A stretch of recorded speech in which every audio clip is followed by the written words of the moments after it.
नमस्कार बच्चों, आप देख रहे हो आपका अपना चैनल पढ़ाई इतनी इजी क्यों। आज की क्लास में हम कक्षा 10 के अध्याय 1 की प्रश्नावली 1.1 के सवाल नंबर 5, 6 और 7 को सोल्व करेंगे। चलिए देखते हैं 5वें सवाल में क्या दे रखा है। जांच कीजिए कि क्या किसी प्राकृत संख्या n के लिए संख्या 6 की पावर n अंक 0 पर समाप्त हो सकती है।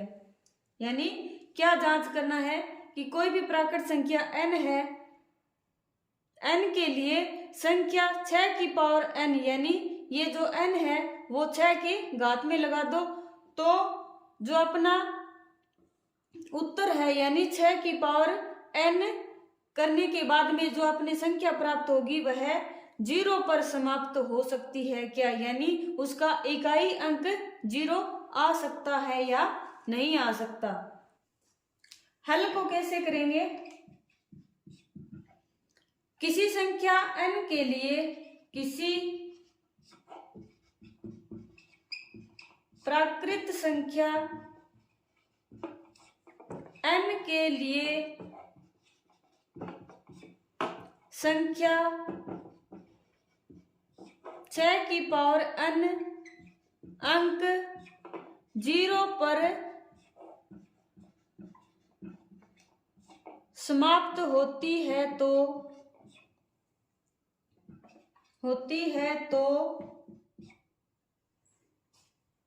यह 5 से विभाजित होगी।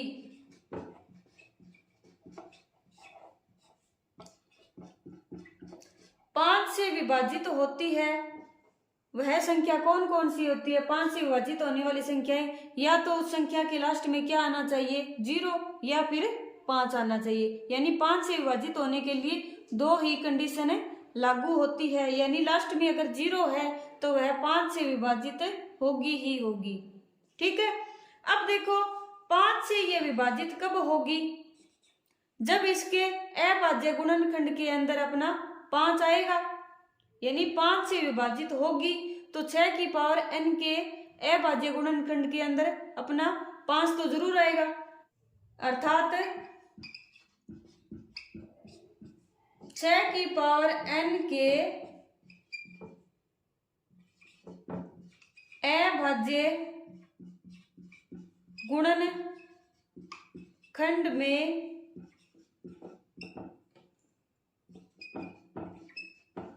अभाज्य संख्या 5 आनी चाहिए या नहीं आनी चाहिए। यानी 0 पर समाप्त होगी तो वह 5 से विभाजित होगी। अब विभाजित हो रही है तो वह गुणनखंड में भी अभाज्य संख्या 5 आनी चाहिए। अब देखो 6 के अभाज्य गुणनखंड, 6 की पावर n के अभाज्य गुणनखंड क्या होंगे, जो 6 के अभाज्य गुणनखंड होंगे उनका n की पावर हो जाएगा। ठीक है। यानी 6 के अभाज्य गुणनखंड देखो, पहले 6 के अभाज्य गुणनखंड, 6 के अभाज्य गुणनखंड कौन कौन से, 2 और 3। क्या इनमें 5 आ रहा है, नहीं आ रहा। तो इसका मतलब क्या हुआ कि 6 की पावर n है, इसमें भी क्या होगा, अपना 5 नहीं आएगा। 6 के अभाज्य गुणनखंडों में 2 और 3 के अलावा अन्य कोई संख्या नहीं आती है। अतः 5 संख्या 6 की पावर n का अभाज्य गुणनखंड नहीं हो सकता।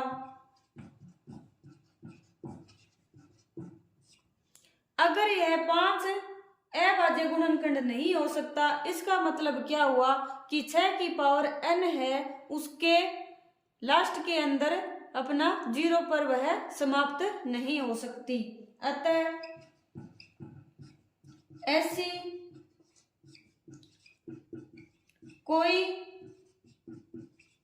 प्राकृत संख्या n नहीं है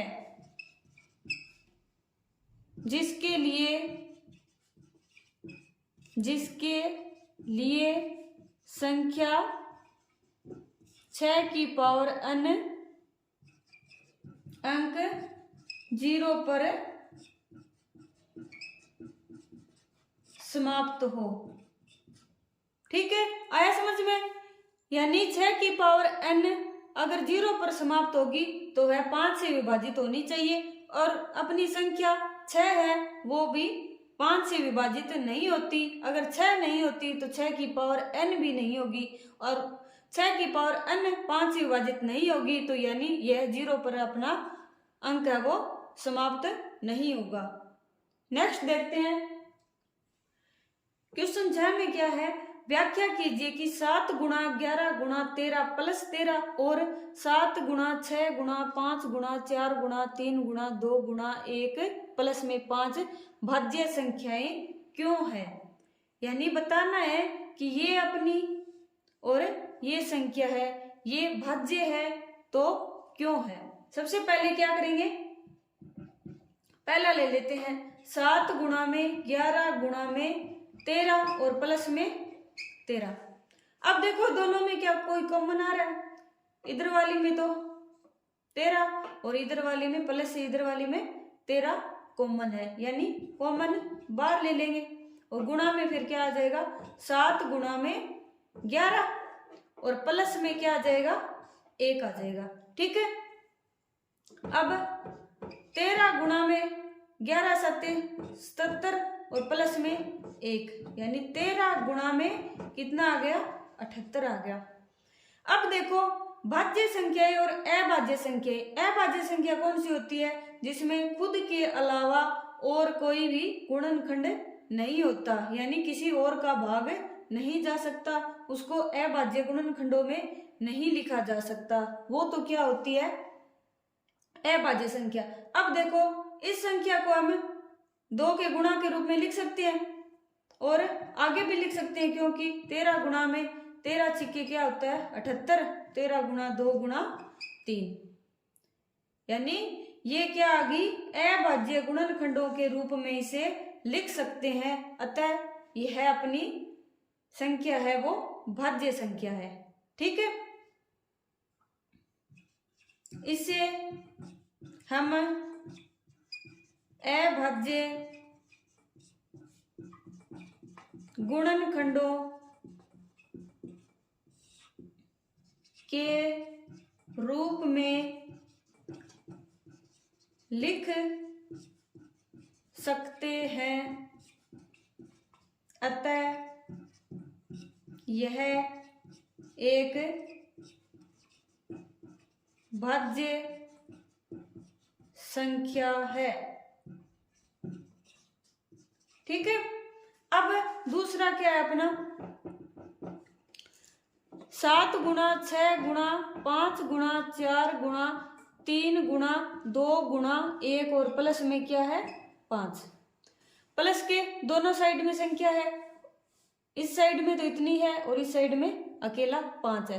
क्या 5 इसमें है, यानी ये रहा 5, तो 5 क्या ले लेंगे बाहर, कॉमन ले लेंगे तो 5 गुणा में 7 गुणा 6 गुणा 4 गुणा 3 गुणा 2 गुणा 1 और प्लस के अंदर क्या आ जाएगा 1 आ जाएगा।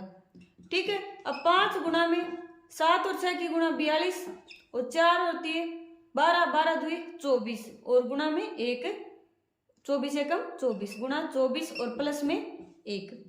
5 गुणा 42 और 24 का गुणा कितना होता है 1008 और प्लस में 1, 5 गुणा में 1009।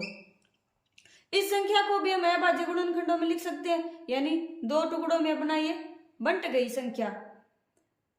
तो इसे भी हम क्या कर सकते हैं, अभाज्य संख्या कह सकते हैं। इसे भी हम अभाज्य गुणनखंडों के रूप में लिख सकते हैं, अतः यह भी एक भाज्य संख्या है। भाज्य संख्या यानी खुद के अलावा और संख्या का भी उसमें भाग दिया जा सकता है, यानी इसमें 13 का भी दे सकते हैं, 2 का और 3 का अलग अलग, और इसमें 7 का 5 का दे सकते हैं और 1009 का अलग अलग भाग दे सकते हैं। अगला 7वां सवाल क्या है, किसी खेल के मैदान के चारों ओर एक वृत्ताकार पथ है। इस मैदान का एक चक्कर लगाने में सोनिया को 18 मिनट लगते हैं, जबकि इसी मैदान का एक चक्कर लगाने में रवि को 12 मिनट लगते हैं। मान लीजिए वे दोनों एक ही स्थान और एक ही समय पर चलना प्रारंभ करके एक ही दिशा में चलते हैं। कितने समय बाद वे पुनः प्रारंभिक स्थान पर मिलेंगे। ठीक है, मान लो ये कोई क्या है, वृत्ताकार पथ है अपना, यहाँ पर रवि है और क्या कौन है, सोनिया। रवि और सोनिया एक ही स्थान से एक ही दिशा में क्या करते हैं, चलना प्रारंभ करते हैं, यानी इस साइड में वो चलते हैं। ठीक है, अब सोनिया को तो एक चक्कर लगाने में कितना टाइम लगता है, सोनिया को तो लगता है, सोनिया को लगा समय, कितना समय लगता है सोनिया को, 18 मिनट। और रवि को कितना लगता है, रवि को लगा समय, रवि को लगा समय कितना समय लगता है, रवि को 12 मिनट। ठीक है, अब पूछा क्या है कि कितने समय बाद वे एक स्थान पर, इसी स्थान पर वापस मिलेंगे, यानी रवि जाता है फिर सोनिया भी जाती है साथ साथ में, रवि जल्दी चलता है, सोनिया धीरे चलती है, यानी अब वो बार बार में चक्कर लगाते जाएंगे और एक टाइम ऐसा आएगा जब वो प्रारंभिक स्थान पर दोनों मिल जाएंगे, यानी अलग अलग टाइम के अनुसार वो चलते हैं और एक ऐसा समय, यानी दोनों के लिए सेम समय निकालना है। दोनों के लिए सेम समय निकालेंगे तो क्या निकालना पड़ेगा, हमें LCM निकालना पड़ेगा, यानी 12 का LCM, 12 और 18 का LCM, यानी क्या करेंगे, पहले तो 12 का अभाज्य गुणनखंड करो और 18 का अभाज्य गुणनखंड करो। 12 का अभाज्य गुणनखंड 2, 6, 2, 3 और 3। ठीक है, 18 का करेंगे, पहले 2 का जाएगा 9, फिर यहाँ पर 3 आएगा, 3 और 3 और 3 और 1 आ गया। ठीक है, अब 12 का कितना आया, 2 गुणा 2 गुणा और 3, और 18 का कितना आया, 2 गुणा 3 गुणा 3, तो 12 का अभाज्य गुणनखंड, अभाज्य गुणनखंड कितना आएगा, 12 के अभाज्य गुणनखंड क्या है, 2 गुणा 2 गुणा 3, और 18 के अभाज्य गुणनखंड, 18 के अभाज्य गुणनखंड कितने आए हैं, 2 गुणा 3 गुणा 3, तो 12 और 18 का LCM कितना आएगा, LCM कितना आया। LCM के लिए क्या करते हैं, सबसे ज्यादा बार जो आता है वो लिखते हैं, 2 है इसमें 2 बार है और इसमें 1 बार है, तो क्या लिखेंगे, 2 गुणा में 2। 3 है इसमें 1 बार आया और इसमें 2 बार आया, तो क्या लिखेंगे, 3 गुणा में 3, 2 दुए 4 गुणा में 3 तिये 9, यानी 9 चौके 36। 12 और 18 का एलसीएम क्या आ गया, 36 आ गया, यानी वह प्रारंभिक स्थान पर दोबारा पहुंचने के लिए 36 मिनट का समय लगेगा। अर्थात